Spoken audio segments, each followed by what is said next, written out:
Unaware his wife had just inherited her father's fortune, husband and his family mocked her at the funeral. What happened when the will was read shocked them. He didn't just mock her, he humiliated her at her lowest moment, right beside her father's coffin, in front of every guest, while his mother whispered poison into his ear, and the woman he secretly spent nights with stood behind him, smiling. A few days after losing the only person who ever truly protected her, Emily Carter walked into the funeral hall, her grief still raw, her father's final warning still echoing in her heart. Do not trust them, Emily. She hadn't understood what he meant then, but she was about to. Adam stood with his family in a tight circle, their laughter barely disguised.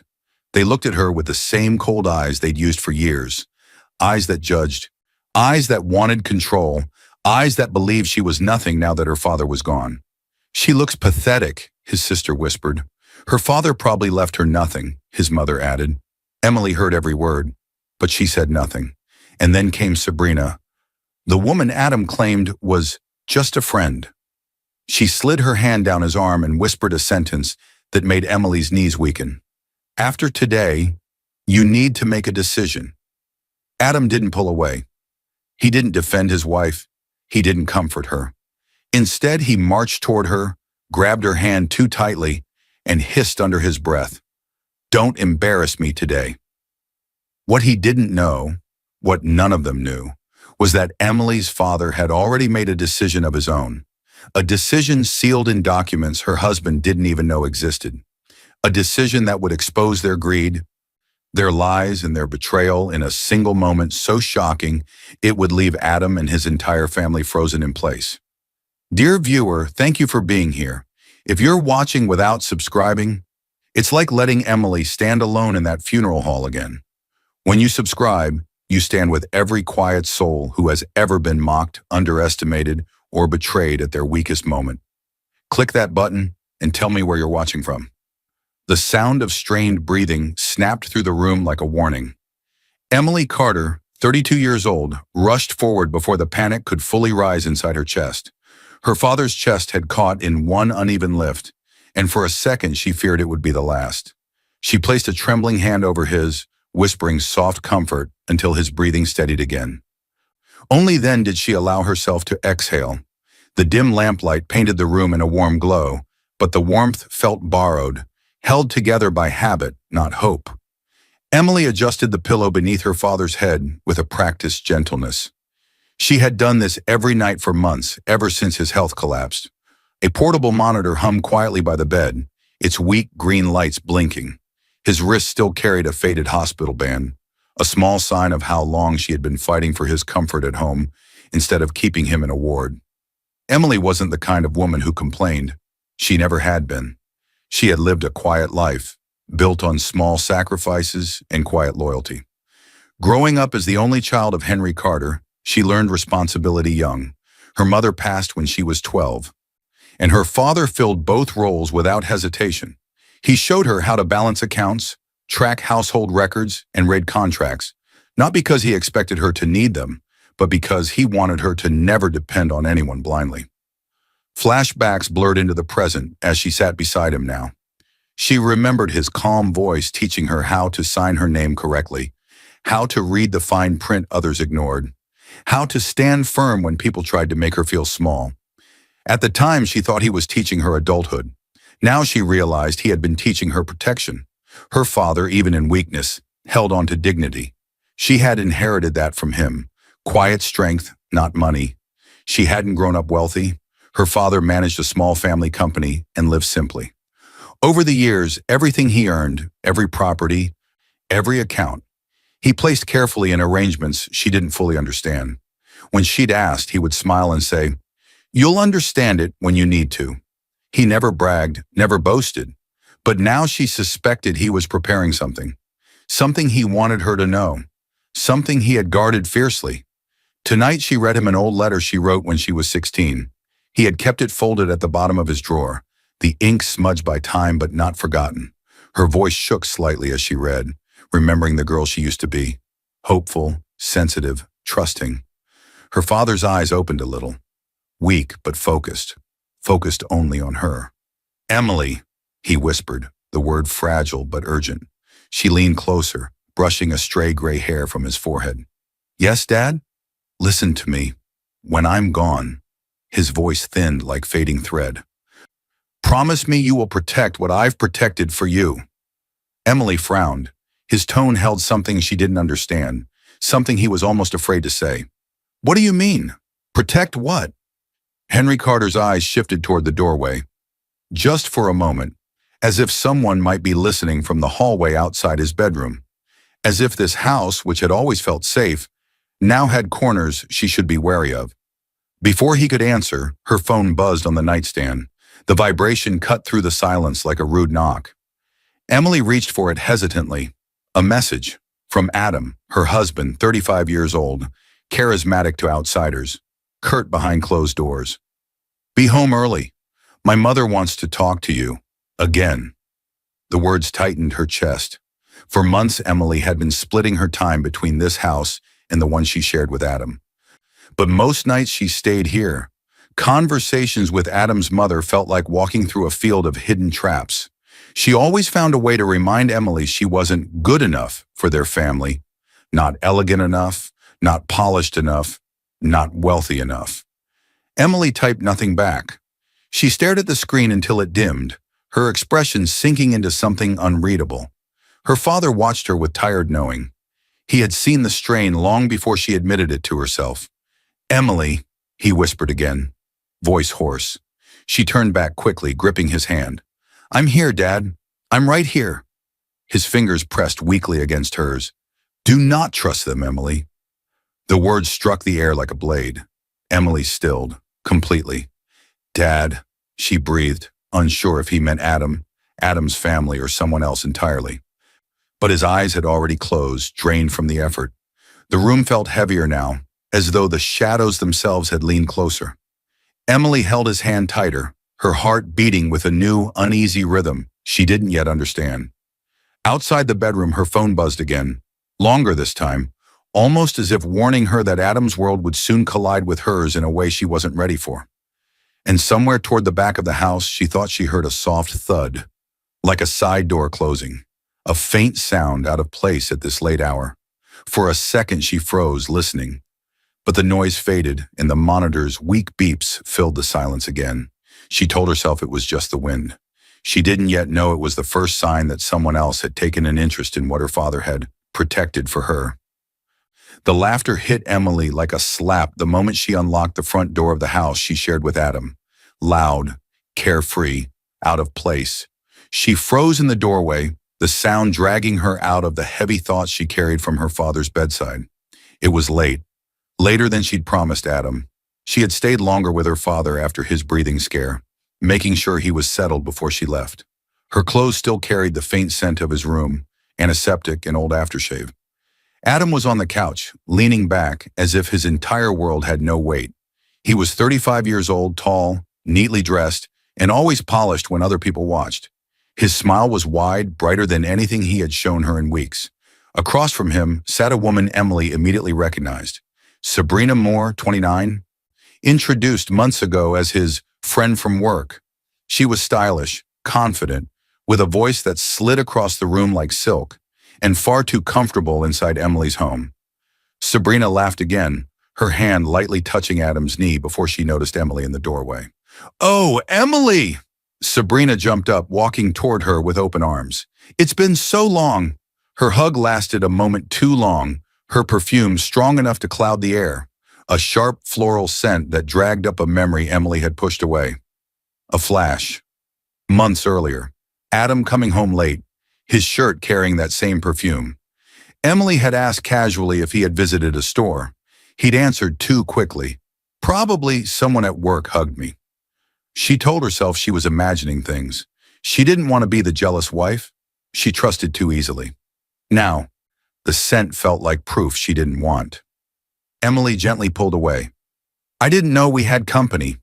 Adam shrugged without looking at her. "You came home late. We didn't think you'd mind." Sabrina smiled, taking a seat again, this time closer to him than before. Before Emily could respond, another voice drifted from the dining area.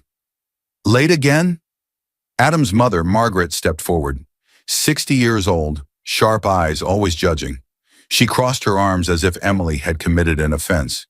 You should be here supporting your husband, not running around all evening. Emily kept her voice calm. I was helping my father. He had a difficult night. His breathing almost stopped. Margaret rolled her eyes so hard it was almost theatrical. Yes, yes, we know. Everything is always about your father. Emily swallowed the sting. She didn't want to fight. Not here, not now. She was too tired to explain hospice visits to people who didn't care. She set her bag on the table. I'm going upstairs to change. But as she started up the stairs, she heard Sabrina giggle softly. This house is cozy, but it could be so much nicer with a woman's touch. Adam laughed. That's what I keep saying. Emily's hand tightened on the railing. She forced herself to keep climbing, refusing to look back. Her chest tightened with something she couldn't name. Fear, anger, confusion, maybe all three tangled together. Inside the bedroom, she sat on the edge of the bed and let herself breathe. Deep, shaky breaths. She had met Sabrina before. It was never a long meeting, always brief, always with Sabrina acting a little too warm with Adam, a little too casual with Emily. As if Emily was a guest in her own marriage. Was she imagining things again? No. Something was wrong. Deeply wrong. She lay back on the bed, staring at the ceiling. Her father's fading voice echoed in her mind. Do not trust them, Emily. Her phone buzzed. A text from Adam. You could at least try to be polite. That was all he had to say after leaving her alone for hours, after letting his mother scold her, after laughing with another woman while her father lay struggling to breathe. She put the phone down without replying. Minutes passed before she heard footsteps heading upstairs. 2 sets, not one. Light, feminine ones alongside heavier ones. Emily sat up, listening. Whispers. First Adam's voice. Low, annoyed. Just give it time. She won't cause trouble. Then Sabrina's voice. Softer, confident. But you said you'd talk to her soon. I'm getting tired of waiting. Emily's heartbeat thudded against her ribs. Footsteps moved past her door and toward the guest room. A door clicked softly. Then Sabrina's voice again, barely above a whisper, but clear through the thin walls. She won't be in the picture much longer. Emily's breath caught in her throat. The hallway fell silent. She didn't move. She didn't blink. She didn't even breathe for a full second. Her father's warning echoed again. Do not trust them? Time crawled. At some point later, when the whispers had faded and the house had sunk into a fake, heavy quiet, Emily heard the front door creak open downstairs, then close gently. Soft footsteps left across the porch, followed by the faint sound of a car engine starting and pulling away. It sounded like someone leaving without wanting to be seen. A hint, quiet but sharp, that something about tomorrow would change everything.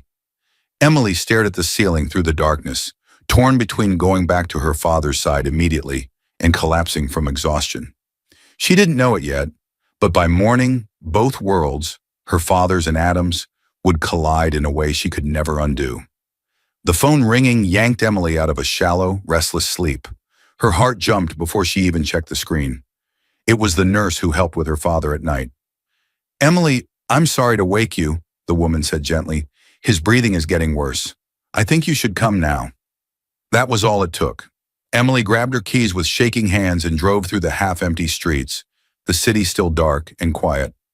By the time she burst into her father's room, the door slammed against the wall. The violent sound broke the fragile silence where her father lay. His chest jolted, his breathing catching in a painful gasp. Emily rushed to his bedside, grabbing his hand with both of hers. Dad, I'm here, she whispered urgently, fighting panic. His eyelids fluttered, struggling to open. Henry Carter, 67 years old, once strong and sharp-minded, now looked as fragile as the thin sheets covering him. The medical monitor beside him beeped irregularly, each sound a reminder that time was slipping faster than she could hold on to. Emily lowered her face close to his so he could see her clearly. I'm not leaving you tonight, she said, voice cracking. The intensity in the room slowly softened into something quieter, something heavier. Emily sat down, adjusting his blanket, brushing sweat from his forehead. She knew every movement now, every sign of discomfort, every shift of breath. Caring for him had become her whole world these past months. Anytime she tried to spend longer at Adam's house, guilt dragged her back here. A tear rolled down her cheek. She wiped it away quickly. She didn't want him to see her break. He blinked slowly, his eyes holding a silent apology. Apology for leaving her too soon. Emily. His voice was thin, almost lost. I'm right here, Dad, she whispered. His breathing steadied slightly, enough for him to study her face, enough for a flicker of memory to spark in both of them. Without warning, the room began to fill with echoing flashes, their shared past rising like soft waves. Emily, at 5, sitting on Henry's lap, learning how to write her name, his warm hand guiding her smaller one. That's it, slow and steady. Your name means something. Never sign it carelessly. Emily at 12 after her mother passed, Henry sitting beside her with 2 cups of warm milk. You are stronger than you realize, he whispered into her hair. Emily at 20, learning how to read financial forms, Henry pointing at each line. People will try to confuse you, Emily. Always know what belongs to you. Henry sealing a thick letter, writing carefully on the front. For Emily only. He locked it inside a folder she didn't know existed, then slid that folder into a locked briefcase he kept in his study. The present blurred with the warmth of each memory. Emily's grip on his hand tightened. Dad, why did you teach me all that? She whispered, as if finally asking a question she had never dared to before. Henry exhaled shakily. His eyes moved toward the dresser as if remembering something hidden, something important. Then he looked back at her with a seriousness she hadn't seen in years. Emily, he said softly, Adam's family wants what's ours. Her stomach tightened. He lifted a trembling hand, brushing her arm as if trying to pass strength into her. I've kept everything in your name, every property, every account, because I knew one day you would need protection. Emily shook her head gently, trying to calm him. Dad, you should rest. You don't have to think about that now. But his expression sharpened despite the pain. No, listen. His voice grew urgent. Your husband, his mother, they are not what they pretend to be. I saw their intentions long before you noticed the signs. They came to me more than once, asking questions about my company, my properties, like they were already counting what would be theirs. Emily's heart dropped. She remembered Sabrina's whisper from earlier. She won't be in the picture much longer. She had tried to dismiss it, but now her father's words dug into the same fear. Henry squeezed her hand with surprising strength. You must protect what I protected for you. His eyes watered, not from sickness, but from worry. I trust you more than anyone, he whispered, echoing the same words he had told her in her childhood. Then, his breathing changed, a sharp hitch, a painful choke. Dad? Emily stood up quickly, her breath fleeing her chest. Dad, talk to me. What is it? He struggled to lift his head. I need to tell you where the documents are. But the sentence never finished. His breath broke mid-word. His chest seized in a violent, uneven rise. Dad! Emily grabbed him, her voice shaking. Stay with me, please. The monitor beside him let out a sharp warning beep. He tried to speak, one more word, but only a weak rasp escaped. Emily's hands shook uncontrollably as she pressed the call button for the nurse and reached for her phone with the other, tears blurring her vision. She knew the ambulance would come, but some part of her already understood they might be too late. And then, his eyes widened. Not in fear, but in warning. He looked past her, toward the bedroom doorway. Emily turned sharply. But the hallway was empty, or had someone just slipped out of sight? She heard hurried footsteps further down the corridor, then a latch. A second later, somewhere outside the house, a car engine started, soft, quick, as if leaving before being noticed. In the stillness that followed, Henry's last breath trembled through the room, and something inside Emily broke and hardened at the same time. 3 days later, the world moved on as if nothing had happened. But Emily hadn't. She barely stepped into the funeral hall before it hit her. A wave of harsh whispers that sliced through the air like sharp glass. It wasn't grief. It wasn't sympathy. It was judgment. Dozens of eyes followed her, tracing her steps as if she were a stranger walking into the wrong room. The air felt dense, heavy with unspoken opinions. Her father's portrait stood at the front, framed, gentle, proud, but the warmth she once felt around him didn't reach her here. The intensity of the moment forced her still. She gripped the edge of a chair to keep herself standing. Then she saw them. Adam and his family. Grouped in a corner like a cluster of polished statues, smirking, whispering, watching her instead of honoring her father. Adam, 35 years old, looked freshly pressed in his black suit, like he was attending an important business event. His mother, Margaret, sat beside him with her usual cold expression. Adam's younger sister, Chloe, was there too, chewing gum with little respect.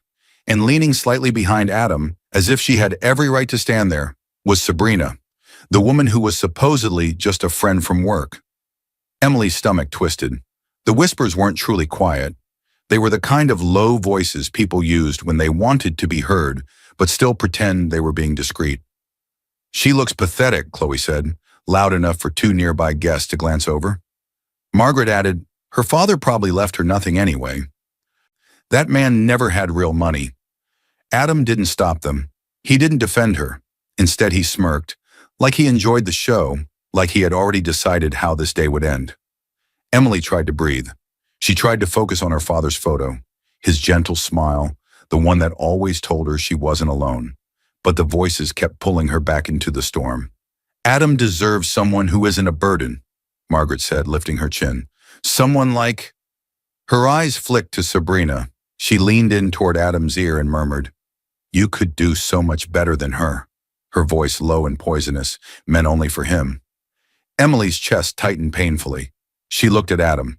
He didn't even look ashamed. He seemed entertained. Sabrina stepped closer to him, touching his arm as if the entire room wasn't watching. Her fingertips slid down his sleeve in a slow movement, too familiar to be innocent. She leaned in toward his ear. "After the funeral," she whispered, "you need to make a decision." Emily's heart throbbed painfully in her chest. It wasn't just the touch. It wasn't just the whisper. It was the perfume. That same sharply sweet scent she found on Adam's jacket months ago. That same smile she noticed when he came home late. That same voice she heard barely contained in the hallway 2 nights before her father died. Everything clicked. All the moments she brushed off. All the doubts she pushed down.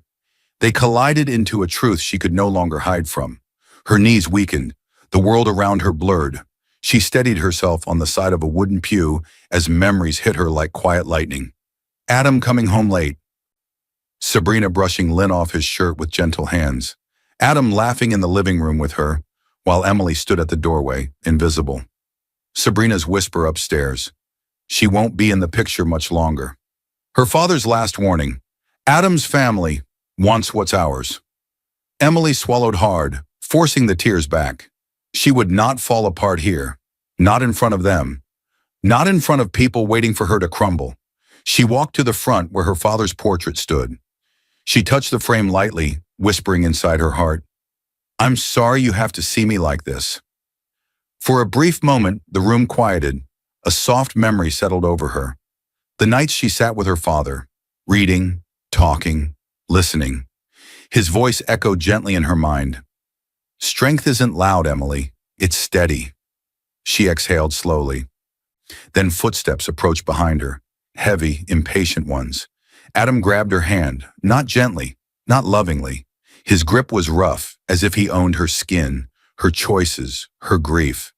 He leaned close, his voice low and sharp. "Don't embarrass me today." His words crashed into her like a cold wave. Embarrass him? This was her father's funeral. The man who raised her alone. The man who protected her his whole life. And Adam wanted her to behave? Emily pulled her hand slightly, trying to free herself, but Adam tightened his grip until her fingers ached. Her father's warning whispered through her memory like a ghost. "Do not trust them, Emily." She tried again to pull away, but Adam's fingers only pressed harder. His mother glanced over with thinly veiled annoyance. Sabrina watched with quiet satisfaction, like a spectator who already knew how the scene should end. And then, a sudden hush fell over the room. Someone new had entered the hall. Emily turned slightly, her breath catching when she recognized the dark suit and the solemn expression. Her father's lawyer. He walked toward her slowly, carrying a sealed folder under his arm. And his eyes were locked on Emily, as if he knew something the others didn't, like he was carrying the message her father never got to finish, a message that would break everything open. Emily shut the bedroom door behind her with force, her breath unsteady, her hands trembling so badly she had to grip the dresser to stay upright. The humiliation from the funeral still burned inside her. Adam's cruel grip, Sabrina's whisper, Margaret's smirk, all stacked on top of her grief like weights crushing her chest. She had come straight back to her father's house after the funeral, claiming she needed to sort his things. Adam hadn't argued. He was too busy speaking in low tones with his mother and Sabrina near the lawyer. The moment she stepped into her father's room, the noise of the hall felt miles away. But something else burned too. Her father's warning. Do not trust them, Emily. The intensity of his voice, so weak and yet so urgent, echoed in her mind until it drowned out every other thought. She forced herself to move, to breathe, to do anything except fall apart. She crossed the room, heading toward the wooden chair beside her father's bed. She sank onto it slowly, letting the stillness of the room wrap around her like a cold blanket.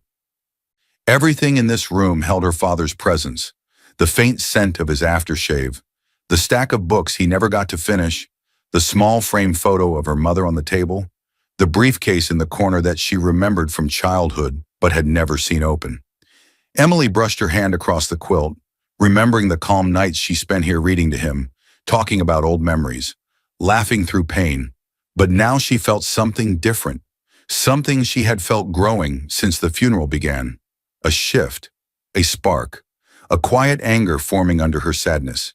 She began gathering his belongings with gentle hands, organizing them into small piles.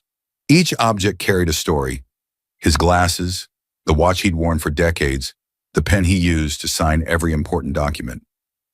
Then she noticed something wedged behind a stack of books on the second shelf, an envelope, cream-colored, unopened, and written in her father's careful handwriting, for Emily only. Her breath caught. Slowly she picked it up, running her thumb along the sealed edge as if she were touching something sacred.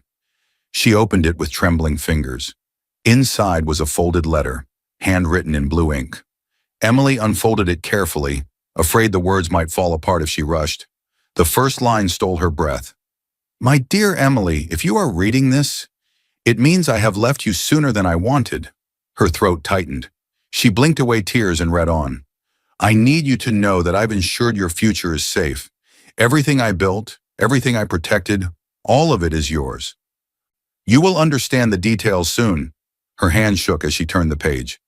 There are people around you who are not what they pretend to be. Do not let Adam's family near any documents. They have always wanted control, not love. I have already signed the final version of my will with Mr. Thompson.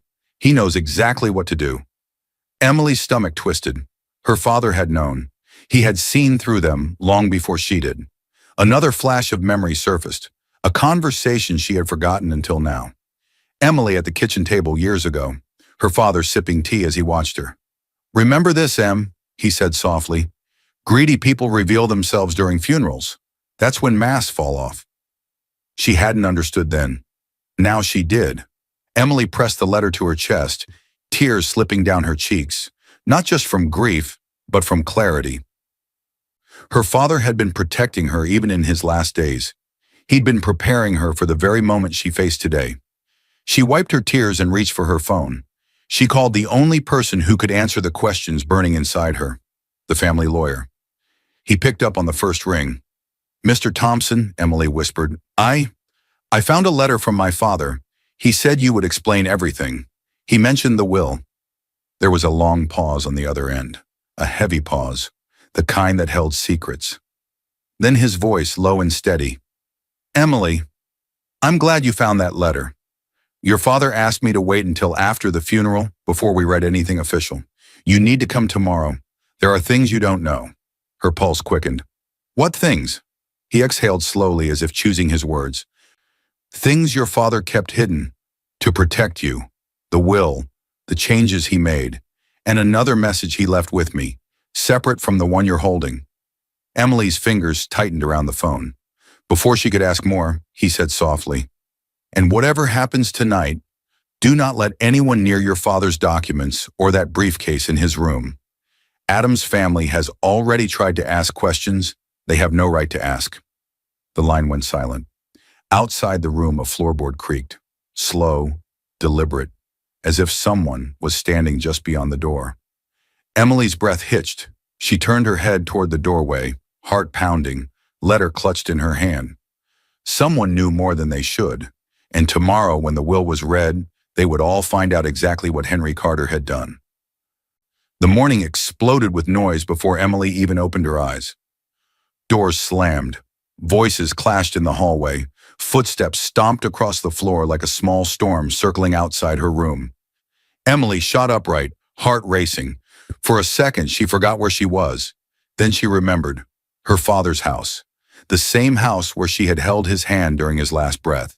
The same house where she'd found his letter. The same house where she'd stayed the night after the funeral, ignoring Adam's calls. "Emily!" Adam's voice thundered through the door. "Get dressed. We're leaving in an hour." Her breath caught. The force in his tone didn't sound like a husband speaking to his wife. It sounded like a man who believed he had everything under control. She opened the door slowly. Adam stood there already in a dark suit, hair slicked back, jaw clenched with impatience. Behind him hovered Margaret, his mother, arms crossed, chin raised, wearing a black dress she somehow made look judgmental. Beside them, to Emily's shock, was Sabrina, dressed more like she was going to brunch than a legal meeting. She held a small handbag and smiled sweetly. Too sweet, too confident, too comfortable in a place she didn't belong. Emily froze for a moment, not expecting to see Sabrina there at all. Adam noticed her expression. "She's coming with us," he said quickly. "She's been supporting me while you've been distracted." Distracted, taking care of her dying father. Emily said nothing.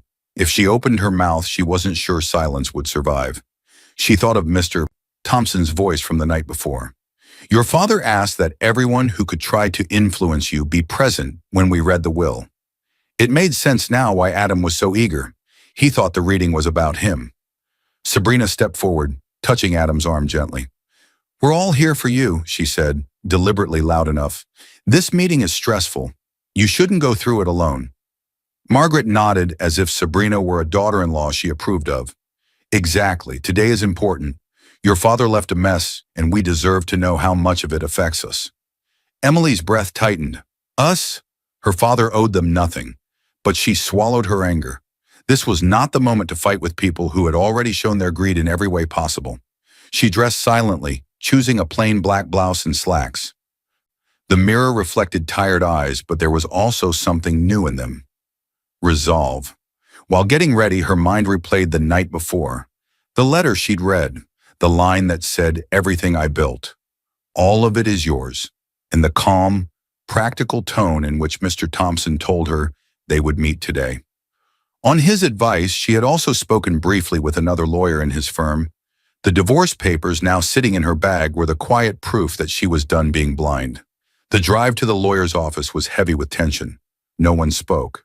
Adam stared out the window, tapping his foot impatiently. Sabrina kept glancing at him, smiling softly whenever he met her eyes. Margaret inspected her nails, completely relaxed, like a queen waiting to claim her kingdom. Emily kept her gaze fixed on the road ahead. Her father's words echoed quietly inside her. "Protect what I protected for you." When they arrived, the lawyer, Mr. Thompson, a calm man in his early 60s, greeted them at the door. He knew Emily well. He had served her father for over 30 years. "Thank you for coming," he said softly to Emily first, with a respectful nod that made her feel seen, then paused when he saw Adam's family trailing behind her. "And they are here as well?" he asked carefully. Adam stepped forward before Emily could answer. "Of course we're here. This concerns us too. We're family, and Sabrina is a close friend." Sabrina offered a polite smile, like she belonged.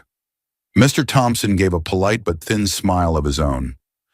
"Mr. Carter specifically requested that the will be read with everyone present," he said. "Every person who might Attempt influence. Emily's breath steadied.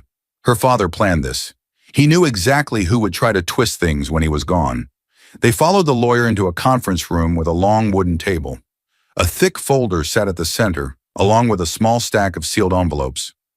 Adam sat at the head of the table without asking. Sabrina took the seat next to him, crossing her legs gracefully. Margaret sat on his other side. Emily quietly sat at the far end, directly across from the lawyer. She didn't need to sit close. She didn't need to be loud. Her father had already prepared the truth. Margaret leaned back in her chair, smug. Finally, we'll be rewarded for tolerating her father all these years. Sabrina smirked, tilting her head. Long overdue, if you ask me.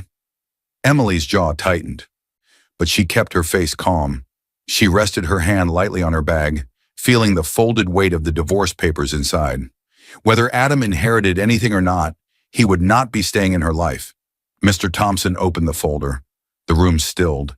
His eyes moved slowly across the table until they reached Emily. There is something I must read first, he said. Adam leaned forward. Just get to the part about the inheritance. Mr. Thompson ignored him. He lifted a sealed document marked with Henry Carter's handwriting. Before anything else, he said, voice steady, Mr. Carter left a private message for his daughter to be read in front of all of you. Every person at the table stiffened. Adam's hand stopped tapping. Sabrina's smile froze.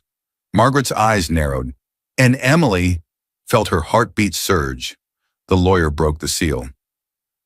Inside was a letter her father wrote with the same careful hand he used for everything important.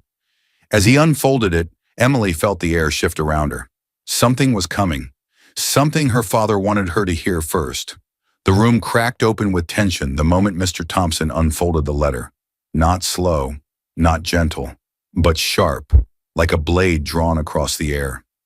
Emily's breath caught as the paper rustled. Adam's fingers tightened on the table edge. Sabrina straightened in her seat, suddenly alert. Margaret's lips pinched into a thin line. Mr. Thompson lifted his eyes, steady and unreadable. This, he said, is the message your father insisted be read before the will. He began to read. To my beloved daughter Emily. The room fell silent instantly. Margaret shifted uncomfortably. Sabrina crossed her arms. Adam stared straight ahead as if pretending the words weren't directed at his wife. You have been my greatest comfort, my peace, my pride. Everything I built was always meant for you. Emily blinked, tears burning the edges of her eyes. Even now, even gone, her father's voice felt like home. But the rest of the room was cracking. Mr. Thompson continued, I changed my will months ago after seeing things I hoped I'd never have to witness. Margaret's eyes snapped toward Adam. Adam stiffened. Sabrina swallowed hard. Emily didn't move. She didn't speak. Her heart pounded, but her face remained calm. She remembered her father's warnings, his shaken voice, his fear. Mr. Thompson read on. I saw the truth of the people around you. I saw the cruelty, the greed, the disrespect shown toward you, even while you cared for me with every part of your heart. Margaret bristled. He misinterpreted. Mr. Thompson raised a hand. Let me finish. He unfolded the last page. Adam once spoke about me as if I were nothing but a walking wallet. A loud gasp slipped from someone in the back of the room, one of the junior staff standing by the door. Adam's face drained of color, his mouth open, but no words formed. Emily's heart tightened. A memory flashed. Her father lying weakly in bed one afternoon, weeks before he died. Voices drifting in from the hallway. Adam and Margaret speaking, thinking he was asleep. You don't need to worry, Adam had said. When he's gone, everything falls into our hands anyway. He's just a walking wallet. Emily hadn't heard those words then, but her father had, and it broke him. Back in the present, the lawyer continued. After hearing that, I made my final decision. A long pause filled the room, thick, suffocating. Then with calm finality, Mr. Thompson read the last line. Therefore, I leave my entire estate, every account, property, and company share that remains under my ownership, to my daughter, Emily Carter, and to her alone. The room fell into stunned silence. Emily didn't move. She sat perfectly still, breath trembling, hands clasped in her lap. Adam lurched to his feet. This must be a mistake. Mr. Thompson didn't flinch. There is no mistake. Mr. Carter transferred most assets into Emily's name long before his passing and confirmed all remaining rights in this final will. I updated the documents myself. Adam had never bothered to read the documents Henry sent or ask real questions. Until this moment, he had no idea his wife already legally owned almost everything he'd been counting on. Sabrina's smile vanished. Her hands gripped the armrests until her knuckles whitened. Margaret hissed, "He wouldn't do this. He knew we were family." Mr. Thompson calmly closed the letter. Mr. Carter was very clear about who he trusted. He asked that you all be here so there would be no confusion and no rumors. Adam turned to Emily, fury and fear mixing in his eyes. "Did you know about this?" Emily met his gaze quietly. "No, but my father tried to warn me." A low whisper traveled across the room. "She owns everything?" Adam swallowed hard. "This changes nothing." Sabrina cut in sharply. "It changes everything." Her voice shook now. Adam shot her a glare, but she didn't stop. Her expression twisted, fear turning into anger. "So what now?" she demanded. "We just lose everything." Margaret slammed her hand on the table. "This can't be legal." "It is," Mr. Thompson replied. "The documents were signed months ago, witnessed, filed. Your son had plenty of time to ask questions he chose not to ask." Adam's breath turned quick and shallow. For the first time, he looked truly afraid. Emily watched him quietly, and in that moment, something inside her settled. Something strong, something her father always believed she had. Mr. Thompson continued speaking about legal procedures, final expenses, transfer dates, but Emily didn't hear most of it. Her focus sharpened to one cold, steady line of thought. Adam used her. His family mocked her. Sabrina stood beside him like a woman claiming territory that wasn't hers. And her father, her only protector, had been right all along. Adam leaned closer. Voice low enough only she could hear. "You know I need this," he whispered harshly. "Don't ruin my life." Emily didn't answer. Instead, she reached into her bag, her movements calm and deliberate. She pulled out a white envelope, thin, crisp, marked with her attorney's letterhead. The papers had been drafted overnight, using everything she'd finally allowed herself to admit. Then she slid it across the table toward Adam. His hand hovered above it, confused. "What is this?" he asked. Emily looked at him with quiet strength. "Read it." He opened it. His eyes widened. Divorce papers.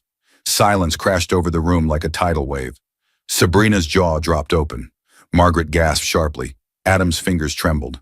Emily stood slowly, and before leaving the room, she said softly, "I won't be used anymore." The room froze.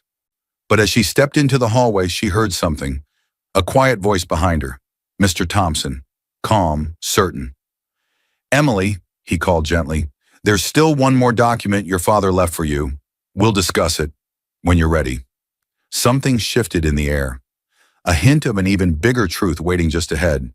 Emily barely made it 3 steps down the hallway before she heard the thunder of footsteps racing after her. "Emily, wait!" Adam's voice cracked with panic, something she hadn't heard from him in years. He grabbed her wrist, breathless, desperate, completely stripped of the confidence he showed minutes ago. But Emily didn't flinch. She turned slowly, her eyes calm, steady, almost cold. "We can fix this," Adam said, his voice shaking. "You don't have to do this. We can figure things out." I just need time." Emily looked at him with a softness that wasn't affection.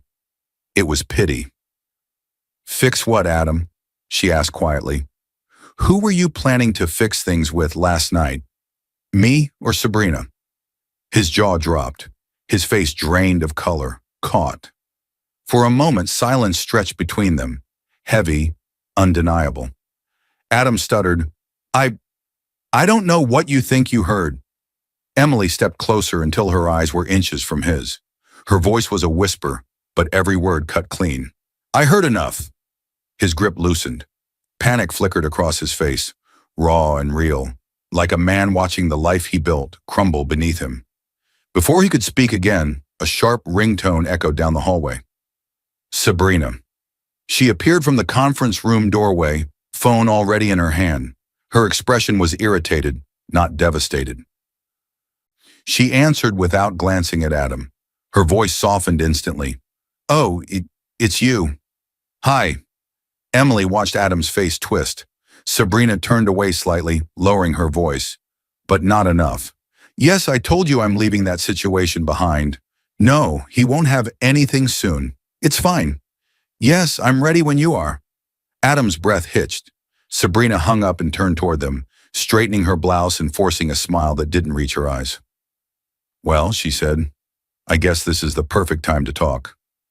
Emily stayed still, but Adam stepped forward. Sabrina, what was that? She sighed dramatically. Honestly, I can't keep pretending. You said we'd have access to money once your father-in-law passed. You said we'd be comfortable. Her eyes flicked toward Emily. But now? She shrugged. You don't have anything. I have an offer from someone who actually can take care of me. Adam stared at her, stunned. You're leaving? He choked. Sabrina lifted her purse from the nearby table. Adam, be serious. You're not useful to me anymore. The hallway went still. Emily didn't move. She didn't need to. Every truth she had quietly suspected was breaking open without her lifting a finger. Sabrina walked past Adam as if he were a stranger, heels clicking sharply, each step another wound. At the doorway, she paused just long enough to add, Next time, don't promise things you can't deliver. And then she left. Adam collapsed back against the wall, hands on his head, breathing hard. He looked destroyed by greed, by betrayal, by the mess he created. Emily watched him, her face unreadable. This was not victory. This was truth. Margaret's voice shattered the silence. Adam, what have you done? She stormed down the hallway, eyes blazing, her elegant posture replaced with fury. You idiot, she hissed. You let everything slip through your fingers. This should have been ours, everything. We tolerated her father for years because we thought. Emily stared at her. Margaret froze. The words hung in the air like poison. We tolerated her father. The truth, the greed, the arrogance. It was all out now, without Emily pushing for a single confession. Margaret grabbed Adam's arm, shaking him. Fix this. Fix it. Adam looked broken, eyes red, voice cracked. I tried, but she won't help us. Margaret turned to Emily with sudden desperation. Emily, please, think of the family. Emily's voice cut through her pleading. I did, for years. Margaret faltered. Before the argument could continue, Mr. Thompson approached from the conference room. Calm, steady. Mr. Carter, he said to Adam, your father-in-law made very clear legal arrangements before his passing. Adam stood up straighter, fire returning to his eyes. I still have rights. Mr. Thompson's expression didn't change. No, he said gently but firmly. You have no legal claim to Mr. Carter's estate. Everything was transferred to Emily lawfully, and the will confirms it. The hallway fell silent. Adam stared, helpless, shaking, disbelieving. Emily stepped back, her breath slow, steady. Mr. Thompson turned to her. For now, he said quietly, let's focus on settling your father's affairs. The divorce and any further action will be handled in court. Emily nodded. Her world was shifting, but for the first time, it was shifting in her favor. Later, as she waited near the office entrance for a taxi, her mind drifted back to her father's room, the briefcase he kept, the way he had once rested his hand on it and said, if anything ever happens to me, this holds the rest. Something else was coming, something not just about money, but about what her father wanted her life to look like after all of this. And for the first time, Emily felt ready to hear it. The judge's gavel slammed down so hard the sound shot through the courtroom like a gun going off. Order! Everyone in the room jumped except Emily. She didn't flinch. She sat perfectly still at her table, hands folded, eyes calm, waiting for the final blow of truth. Weeks had passed since the will reading. Adam had refused to accept the outcome quietly. He challenged parts of the will, tried to delay the asset transfers, and dragged the divorce into court, still hoping he could claw something back. Now here they were. Adam, sitting at the opposite table, looked nothing like the proud man he once pretended to be. His suit was wrinkled, his face pale, his hands trembling. Margaret sat behind him with a frozen expression of disbelief. Their world was collapsing, and the courtroom felt like the only place left where the truth still mattered. Mr. Thompson, her father's lawyer, stood tall and ready beside Emily's divorce attorney. He held a thick binder in his hands, the one containing every piece of proof that needed to be shown. The judge glanced between them. We will now hear the supporting evidence regarding the divorce filing and financial claims. Adam swallowed hard. Your Honor, she's twisting everything. The judge raised a hand. You will speak when spoken to. Silence dropped again. Mr. Thompson opened the binder. Your Honor, he began, what you will see today are not accusations. They are facts documented carefully by Mr. Henry Carter himself, along with the evidence gathered in the past months. He placed several photographs on the evidence screen. A hush swept through the room. Photos of Adam with Sabrina, hands intertwined, kisses exchanged, late-night meetings in parking lots, dates stamped in the corners, photographs taken well before Henry passed away, while Emily was busy taking care of her sick father. Adam's mouth fell open. Those were taken out of context. Mr. Thompson didn't look at him. He turned the page. Next came printed messages, text exchanges between Adam and Sabrina, plans, confessions. Jokes about Emily being too naive to suspect anything. Wishes for Henry to hurry up and go so the money situation would finally improve. The courtroom gasped. Adam buried his face in his hands. Emily sat still, each revelation painfully familiar and yet strangely distant, like she was watching the life she once lived unravel from the outside. Mr. Thompson continued. This letter, he said, lifting a single sheet, was written by Mr. Carter weeks before his passing. He read aloud. I am deeply concerned for my daughter's safety and future. Her husband has shown disregard for her well-being and speaks of me as if I were nothing more than a wallet. I fear what he will try to take from her when I am gone. Whispers spread through the room. Margaret glared at Adam, fury rising in her eyes. The judge leaned forward. Is the testimony hand-signed and verified? Yes, Your Honor. And does the financial documentation confirm Mr. Carter's assets belong solely to Emily Carter prior to his passing? Mr. Thompson handed the judge a stack of financial records. Yes, every property, every account, every investment, everything was in Emily's name before Mr. Carter died. The will confirmed any residual rights and excluded Mr. Adam Carter entirely. The judge reviewed the papers, his brows lifting with surprise. So Adam Carter, the judge said slowly, had no legal claim to any portion of the estate? Correct. Adam's breath broke in a small, strangled sound. His lawyer tried to speak, but the judge gave a firm nod, the kind that meant finality. Then the court recognizes the will and financial documentation as valid. The estate belongs entirely to Emily Carter. Emily closed her eyes for a moment. Just a moment, long enough to feel her father's presence, long enough to breathe in the justice he'd fought quietly to give her. But the judge wasn't finished. As for the divorce proceedings, he said, lifting the file, based on the overwhelming evidence of infidelity, manipulation, and intent to exploit Mrs. Carter for financial gain, he stamped the papers with a firm, echoing thud. The divorce is hereby granted. A sound escaped Adam, half sob, half plea. Emily opened her eyes. Everything was finally over. Mr. Thompson placed a gentle hand on her shoulder before stepping back. She nodded in gratitude, her heart steady now. She had stood through grief, betrayal, humiliation, and survived. People in the room whispered, she didn't deserve that. He only wanted money. Good for her. Public truth, public justice. Her father would have been proud. Emily stood, collecting her bag calmly. She walked toward the exit with quiet grace. But before she reached the door, she heard frantic footsteps behind her. Emily! She stopped. Adam rushed toward her, breathing hard, tears streaking down his face.